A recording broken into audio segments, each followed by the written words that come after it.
Of India के राष्ट्रीय अध्यक्ष सुनील भाई सोनवणे की अध्यक्षता में पत्रकार सम्मान समारोह आयोजित किया गया। भारतीय पत्रकार संघ द्वारा आज भरूच जिले के पदाधिकारियों के लिए पत्रकार सम्मान समारोह का आयोजन किया गया। भारतीय पत्रकार संघ के गुजरात प्रदेश अध्यक्ष हनीफ भाई चोटिया ने कहा कि पत्रकारिता को चौथा स्तंभ भी कहा जाता है। अंग्रेजी का शब्द फोर्थ एस्टेट बहुत पुराना और प्रसिद्ध है।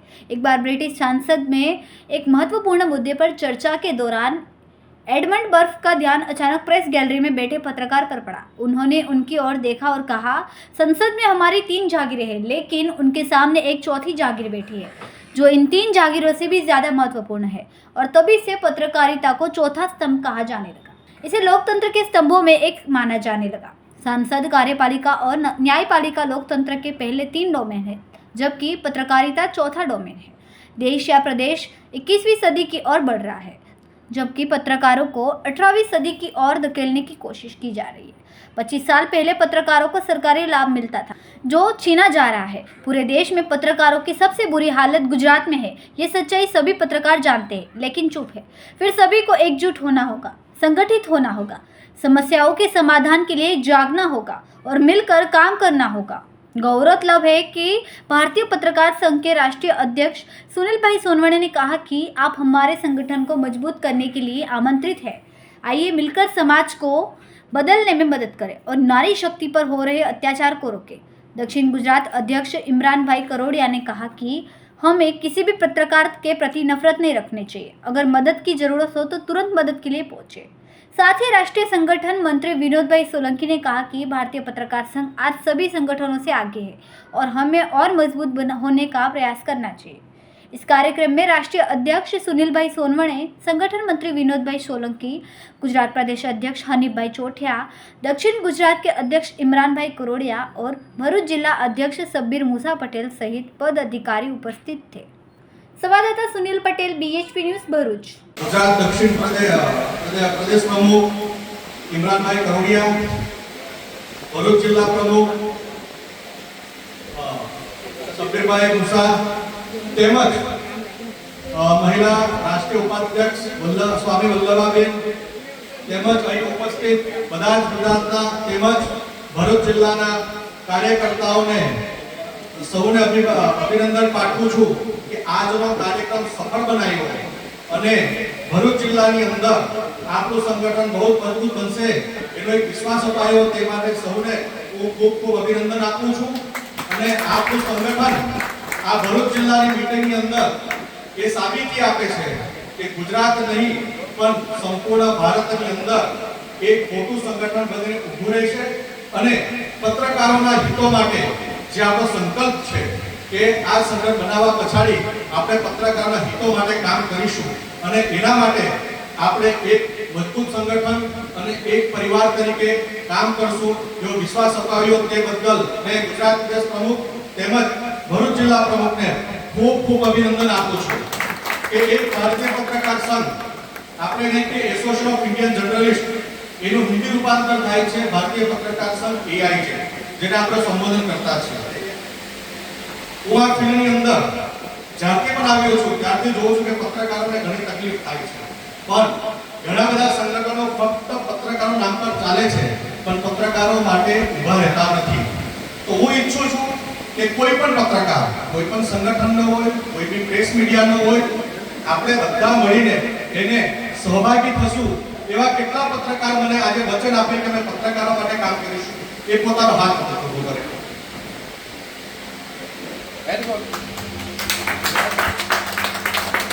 પત્રકારો માટે પત્રકાર દેશને સચ્ચાઈ આપવા માટે પોતાની જાત મહેનતથી તન મનથી ઊભો થાય છે, લોકોને સચ્ચાઈ પહોંચે એના માટે કામ કરે છે પણ પત્રકારને કોઈ કદર નથી કરી।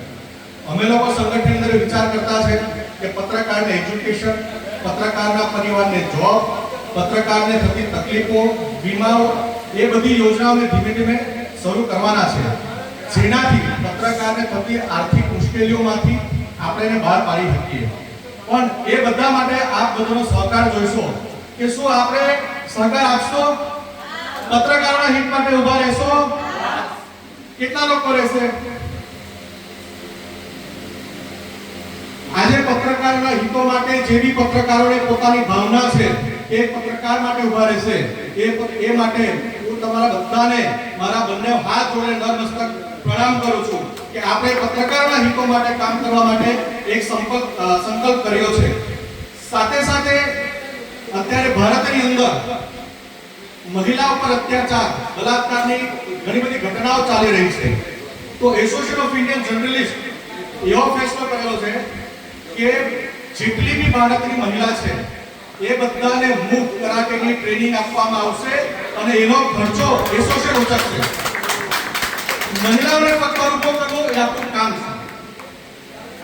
દેશની અંદર જે રાજનેતાઓ છે એ આપણને લડાવે છે અંદર જાતિવાદ પર. એસોસિએશન ઓફ ઇન્ડિયન જર્નલિસ્ટ ચાહે છે કે જાતિવાદની નાબૂદી કરીને આપણે જે ધર્મ જન્મ્યા છે જે ધર્મમાં આપણે પેદા થયા છે એને આગળ વધારવાનું તૈયાર આપવું છે. તો એસોસિએશન ઓફ ઇન્ડિયન જર્નલિસ્ટ એવું કામ કરશે કે જાતિવાદને નષ્ટ કરીને પરિવારની ભાવના કરીને ભારતને આગળ વધારવાનું કામ કરશે. એવું પ્રેરણા આપવાની છે. વધુ કંઈ કહેતા હું ફરી એકવાર તમારા બધાનો આભાર વ્યક્ત કરું છું કે તમે જે આજે પ્રેરણા અમને આપી છે કે આપણે ભારતનું નંબર 1 સંગઠન બનાવવા માટે કદમ મૂકી દીધો છે અને આપણે બતાવીશું અને આગળ વધશું. ભારત માતા કી જુસ્સો જોઈએ આપણને, કારણ કે આપણે જેટલા બેઠા છે જુસ્સો નહીં દેખાતો, આપણે તાળીઓ ઉછળે. ભારત માતા કી જય, ભારત માતા કી જય, વંદે વંદે.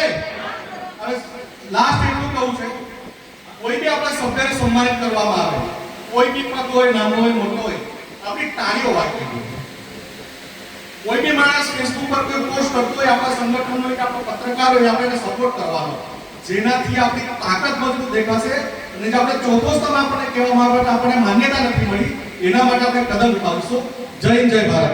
હું આભાર વ્યક્ત કરું કે આજ રોજ ભરૂચ જિલ્લાની અંદર એક મીટિંગનું આયોજન કર્યું અને આપ સૌ પોતાનો કિંમતી સમય આપી અને અહીંયા જો પધાર્યા, તો હું ગુજરાત પ્રદેશ પ્રમુખ તરીકેના એક ભાઈ તરીકે આપ સૌને હું દિલથી ખૂબ ખૂબ આભાર વ્યક્ત કરું છું.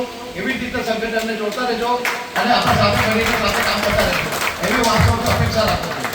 બીજું મારે એ કહેવું છે કે હવે સંગઠન તો બધા બહુ બધે છે, પણ આપણે સંગઠનના મારા રાષ્ટ્રીય અધ્યક્ષ બી બેઠા છે અહીંયા અને અમારા વિનોદભાઈ સોલંકી બી બેઠા છે. આપણે પત્રકાર માટે શું કરવા માંગે છે એના માટે બી થોડી ચર્ચા કરી લઈએ. કારણ કે પત્રકારો જે છે એ બધા કંઈ પૈસાવાળા હોતા નથી. એ લોકોની પરિસ્થિતિ કેવી હોય છે આપણે બધા જાણતા જ છે. હું એવું નથી કહેતો કે હું પૈસાવાળો બહુ છું એટલે આપણે બધા જ આવી ગયા છીએ અંદર. એટલે આપણે હોસ્પિટલોની અંદર એ ભાઈ કરવું જોઈએ. મારી એવી એ છે અને 2 કોલેજોની અંદર, દરેક જિલ્લાની અંદર 2 હોસ્પિટલ અને 2 કોલેજોની અંદર આપણે એભાઈ કરવાનું. જે જિલ્લાના પ્રમુખ છે એ હોસ્પિટલોમાં જાય અને ડૉક્ટરો સાથે કસ્ટમર સાથે વાત કરે. અમે લોકોને બોલાવો, અમે લોકો આપશું અને દરેકે દરેક પત્રકારોને 50% યા 40% રાહત મળે તો મારા હિસાબે બહુ સારું કહેવાય.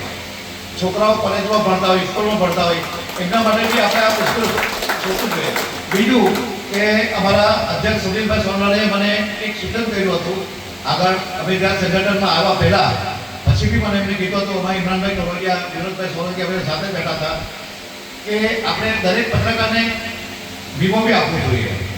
એના માટે બી અમારી વિચારણા ચાલુ છે અને આપ સૌને દુઆથી ઇન્શાઅલ્લાહ આ કામ અમે લોકો પૂરું કરશું.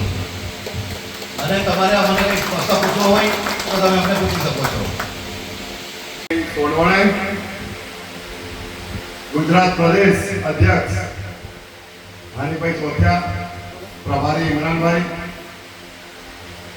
મહામંત્રીશ્રીઓ અને વિભિન્ન જિલ્લાઓમાંથી આવેલા સર્વે પદાધિકારીને હાર્દિક આભાર માનું છું. ભારતીય પત્રકાર સંઘ અત્યારે આપણે એકદમ પૂરજોશમાં ચાલી રહ્યા છે. બીજા સંગઠન કરતાં પણ સારું આ પરફોર્મન્સ આપણે આપી રહ્યા છે. આવનાર દિવસોમાં આપણે ડાંગ જિલ્લામાં, વડોદરામાં, જામનગરમાં, આ બેન બેઠા છે ભાવનગરમાં કરવા જઈ રહ્યા છે અને લગભગ 15 થી 20 તારીખની આજુબાજુ જયપુરમાં પણ રાજસ્થાનની મીટિંગ કરવા માટે જઈ રહ્યા છે. એટલે અત્યારે તો એક જ શાયરી બોલી અને મારી વાણીને વિરામ આપ્યો છું. પરિચય છે મંદિરમાં દેવોને મારો અને મસ્જિદોમાં ખુદા મને ઓળખે છે. નથી વ્યક્તિત્વ સાનું મારા તમારા બધા કોઈથી ભારતીય પત્રકાર સંઘના લીધે તો તમે બધા મને ઓળખો છો. અસ્તુ. આ સંગઠનને આગળ વધારવા માટે ઘણા પ્રયાસો કર્યા છે. બીજી વસ્તુ કે આપણું સંગઠન જે છે એ કોઈ ફેક સંગઠન નથી. આપણા સંગઠનનો રજિસ્ટ્રેશન નંબર છે અને જેને કોઈ સાબિત કરે ગેરકાયદેસર એના મંચ પરથી આગો પાછો નહીં થાવ.